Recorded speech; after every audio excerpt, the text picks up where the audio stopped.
ਚੌਧਰੀ ਕੱਦੀ ਵਾਲਿਆਂ ਦੀ ਕੀ ਜ਼ਿੰਦਗੀ ਹੈ। ਆ ਵਹਿੰਦੇ ਉਹ ਮੁੰਜੀ ਹੈ ਦਰਿਆ ਦੇ ਵਿੱਚੋਂ, ਇਹ ਕੱਦੀ ਦੇ ਵਿੱਚੋਂ ਵਢੀ ਕੇ ਆਈ ਹੈ। ਦਰਿਆ ਦੇ ਮਣ ਦੇ ਨੇੜਿਓਂ ਨਹੀਂ ਵਢੀ ਗਈ ਹੈ, ਕਦਈਓ ਬੰਨ ਦੇ ਨੇੜਿਓਂ ਵਢੀ ਕੇ ਆਈ ਹੈ। ਖਾਨਪੁਰ ਦੀ ਮੁੰਜੀ ਹੈ।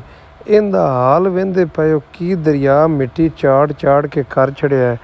ਅਜੇ ਤਾਂ ਸੜੀਆਂ ਮੁੰਜੀਆਂ ਦਾ ਵੀ ਮੇਰੇ ਅੰਦਾਜ਼ੇ ਨਾਲ ਇਹੋ ਹਾਲ ਹੀ ਹੋਣਾ ਹੈ, ਕਿਉਂਕਿ ਬਾਰਿਸ਼ ਹੋਈ ਕੋ ਨਹੀਂ, ਮੁੱਢ ਸਾਰੇ ਬਰੀਤੇ ਨੇ। ਅਤੇ ਜੇ ਮੁੰਜੀ ਉੱਤੋਂ ਨਿਸਰੇ ਵੀ ਤਾਂ ਮਸ਼ੀਨ ਵੱਡੀ ਜਿਹੜੀ ਹੈ ਉਸ ਭਾਈ ਬੱਦੀ ਖਰਾਬ ਕਰ ਛੱਡਣੀ ਹੈ।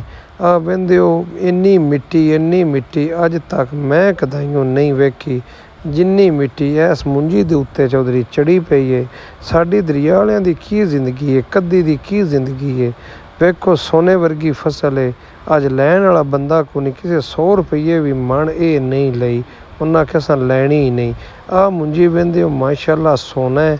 ਇਹ ਜੀ ਹਾਫਜ਼ਾਬਾਦ ਦੇ ਕਿਸੇ ਨੇੜੇ ਦੀ ਮੁੰਜੀ ਹੈ, ਕਮਾਲ ਮੁੰਜੀ ਹੈ, ਕੰਮ ਦੀ ਮੁੰਜੀ ਹੈ। ਪਰ ਸਾਡੀ ਮੁੰਜੀ ਵੱਲੋਂ ਵੇਖਣ 'ਤੇ ਵੀ ਸੱਚੀ ਗੱਲ ਹੈ ਦਿਲ ਨਹੀਂ ਕਰਦਾ।